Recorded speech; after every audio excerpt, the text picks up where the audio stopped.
আসসালামু আলাইকুম। আপনাদেরকে দেখাবো আমার ছাগলের ফার্ম। এই আমার ছাগল।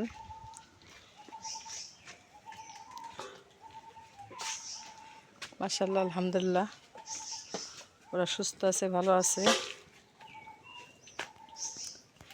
আমার এই ছাগলের যে ঘরে রাখি, এলে সেই ঘর, এলে ঘর। আরেকটা জিনিস হলাম, আমি যে এই ঘরে মাচা দিছিলাম বাঁশের, সীমিত খরচের জন্য, সেই খরচ করার পরে যে দেখেন মাচা দিছি বাঁশ দিয়ে, এই বাঁশগুলা ফাঁকা ফাঁকা হয়ে গেছে। তখন আর একটু ঘেঁষানো হয়েছিল, কিন্তু ছাগলের বাচ্চার পাগুলা ফেসে যায় এই দিয়ে।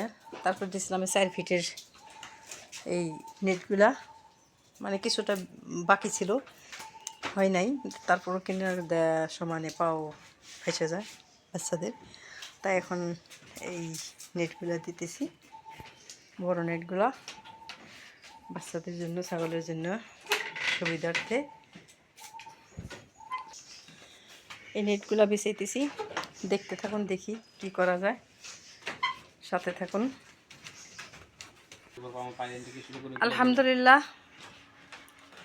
অল ক্লিয়ার, কত সুন্দর হয়েছে। এখন কিনারে দেখেন, তো তক্তা ছিল, আমাদের তক্তা দিয়ে দিছি, যে সুন্দর হয়েছে।